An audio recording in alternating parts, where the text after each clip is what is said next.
Zee 24 तास एक पाऊल पुढे. आपण पाहताय पंतप्रधानपदाचे मनोरे. भाजपचे ज्येष्ठ नेते लालकृष्ण अडवाणी यांनी एक ब्लॉग लिहिला आणि त्या ब्लॉगवर भारतीय जनता पक्ष अथवा काँग्रेस यांचा कुणीही उमेदवार पुढच्या निवडणुकीमध्ये पंतप्रधान होऊ शकणार नाही, तर तो तिसऱ्याच कुठल्या तरी पक्षाचा असेल, अशा प्रकारचं विधान त्यांनी केलं. त्यावर आपण चर्चा करतोय. मला याचे भाई जगताप यांच्याकडे. आत्ताच आशिष शेलार यांनी सांगितलं की ही खतखत वगैरे अशी काही नाहीये आणि त्याच्या टायमिंगवर त्यांनी सांगितलं की ही टोपी कोणाच्या तरी डोक्यावर पडणार आहे आणि ते असं सुचवर असावेत की कदाचित ते महाराष्ट्रातला एखादा माणूस असू शकतो. पुन्हा त्याच प्रश्नावर आपण येऊया. काय म्हणाल आपण?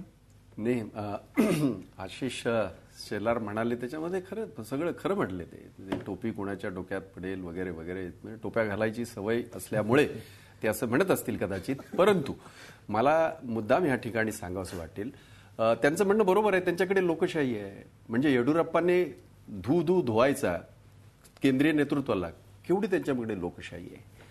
त्यांच्या पक्षाच्या कर्नाटकाच्या सदस्यांनी याच्यामध्ये राष्ट्रपतीच्या निवडणुकीमध्ये क्रॉस वोटिंग करायचं, केवढी लोकशाही आहे. त्यांच्या पक्षाच्या मुख्यमंत्र्यांनी तिकडे त्या यांना माफियांना, याच्या तुमच्या खाण माफियांना बरोबर घेऊन जायचं, केवढी लोकशाही आहे. आमच्याकडे नक्कीच नाही. मला म्हणजे कबूलच करावं असं वाटेल की आमच्याकडे अशी लोकशाही नाही. परंतु आमच्याकडे ज्याला आपण एक पक्षशिस्त म्हणतो, ज्याचा तुम्हीच उल्लेख करायचाच, मला मोठं आश्चर्य वाटायचं. म्हणजे आता या पक्षाबाबतीमध्ये नेहमी असं म्हटलं जायचं, the party with the difference. Now party with the differences. Now the party with the differences. आता त्याला जर हे लोकशाही म्हणत असतील तर हरकत नाही, चांगलं आहे. परंतु आपल्या त्या प्रश्नाचं उत्तर द्या ना. त्याच्याकरता तर मी अंकुशराव पण उत्सुक आहे. नाही, माझं साधं म्हणणं आहे की राष्ट्रवादी पक्ष हा एक वेगळा पक्ष आहे. मला एवढी खात्री आहे, ज्यांनी शरद पवारांचं राजकीय सगळं हे पाहिलेलं आहे, योगदान, त्यांचं आयुष्य ज्यांचं पाहिलेलं आहे, काँग्रेसच्या बरोबर राहण्याची त्यांची जी काही भूमिका आहे सुरुवातीपासूनची, त्याला एक वेगळ्या प्रकारचा ह्या लक्षात ठेवा. असं नाही म्हणता येणार संधी साधूचं राजकारण करतील असं मला वाटत नाही. आणि म्हणून जर समजा ते जर त्या थर्ड फ्रंटमध्ये जर त्यांचा घटक दल म्हणून गेले आणि जर असं काही जर तयार झालं, जे होणार नाही, हे मला वेणुगोपाल धूत यांच्याकडे.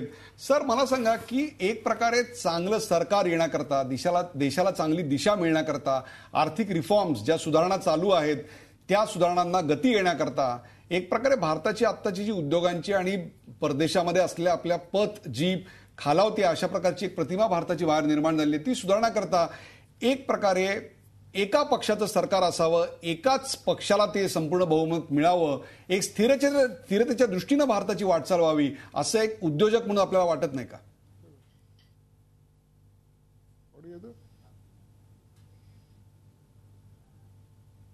वेणुगोपालजी, माझा आवाज तुमच्यापर्यंत येतोय?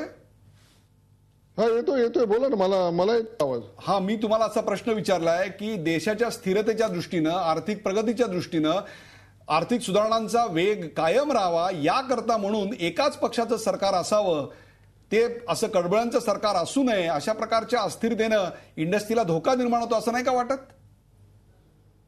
नाही, असं काही नाहीये. बघा, कोइलिशनचा आता धर्मच आहे. कोइलिशन आता सुद्धा कोइलिशनच गव्हर्नमेंट आहे, 7 पार्ट्यांचं सरकार आहे. त्यामुळं कोइलिशन येणार आहे. 7 पार्ट्या राहिल्या का त्याच्या आधी 13 पार्ट्यांचं सरकार होतं, तेही सरकार. त्यामुळं सगळीकडे सेंटरमध्ये आणि स्टेटमध्ये सुद्धा कोइलिशन सरकारच होणार आणि लोकशाहीसाठी हे फार चांगलं आहे.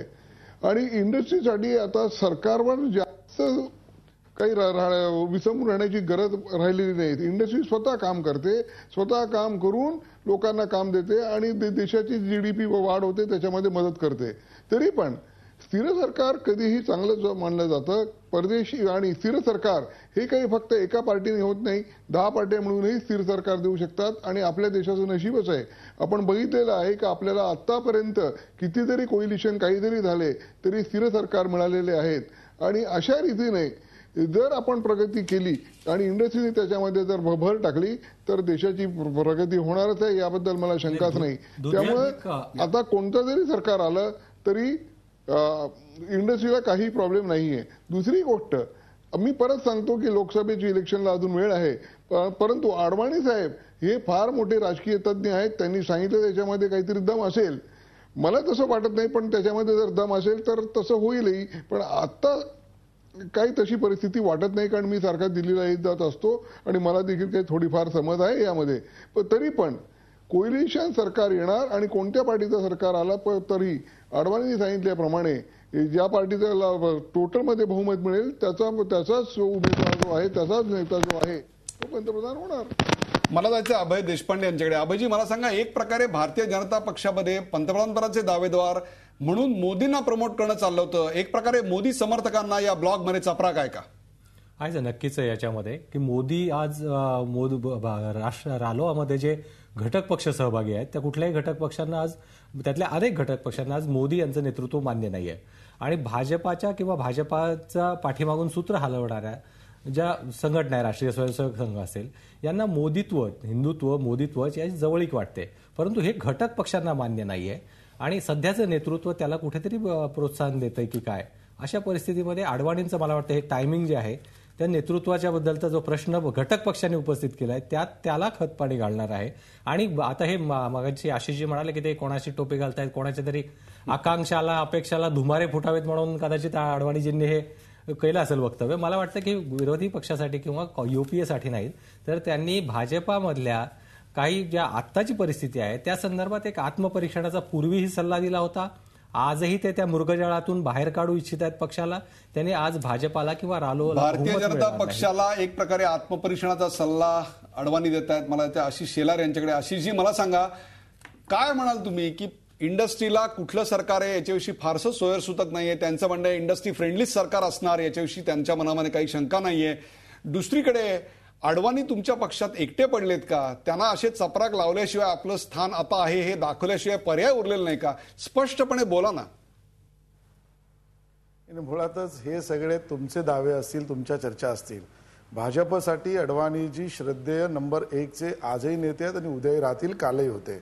याच्याबद्दल काही मनात शंका बाळगण्याचं कारण नाही. राहता राहिले दोन मुद्दे. मगाशी टोपीचा मुद्दा आला आणि आता आला टायमिंगचा मुद्दा. माझा जास्त वेळ मी त्या टोपीच्या मुद्द्यावर घालणार नाही, कारण भाई कदाचित विसरले असतील की आदर्शची टोपी कोणी घातली, 2G स्पेक्ट्रमची टोपी कोणी घातली, राष्ट्रकुल खेळांमध्ये हजारो करोडच्या टोप्या कोणी घातल्या जनतेला, हे काँग्रेसनेच उत्तर द्यायला लागते. पण भाईंचं एक गोष्ट मान्य करतो की त्यांनी मान्य केले की लोकशाही काँग्रेसमध्ये नाही. हे तरी त्यांनी आज मान्य केलं, ते चांगलं आहे. आता राहता राहिला विषय टायमिंगचा. तर टायमिंगच्या विषयामध्ये मुद्दाहून माझी आपल्याला विनंती आहे की आपण जर नीट बघितलं तर आपल्या लक्षात असं येईल की सुरुवातीला ममताने काहीतरी बोलली, ममता बॅनर्जी बोलल्या, त्यानंतर मुलायम सिंग बोलले, राष्ट्रपती निवडणुकीत कसे बसे त्यांना पचवले, त्यानंतर शरद पवारांनी आडमुठी भूमिका घेतली, मग पवार साहेबांनी शिवसेनेसारखं काम केलं पाहिजे अशी भूमिका घेतली, आणि त्यानंतर अडवाणीजींनी लिहिलेला ब्लॉग. या सगळ्या घटनाक्रम जर तुम्ही बघितल्यात तर मला असं वाटतं की ही टोपी पुन्हा एकदा काँग्रेसच्या डोक्यावर फिट बसेल आणि यातनं जे राजकीय गेम अडवाणीजी किंवा भाजपच्या डोक्यात. अडवाणींना जे मान्य नाही ते यांनी मान्य केलं की काँग्रेसचा पंतप्रधान बनेल. त्याचं चांगलं आहे, त्याचं मीही स्वागत करेन. त्याचं कारण असं आहे, काँग्रेसचा पंतप्रधान बनेल मी म्हटलंच मला दोघांनाही मी सांगतो, वाक्य घालू नका भाई, मी काँग्रेसचा पंतप्रधान बनेल असं विधान केलेलं नाही. आशिषजी, मार्केटमध्ये जे फेक नाही, तुमचा मतितार्थ मला आता घ्यायचा एक ब्रेक. कुठे जाऊ नका, पाहत राहा झी 24 तास पंतप्रधान पदाचे मनोरे. झी 24 तास, एक पाऊल पुढे.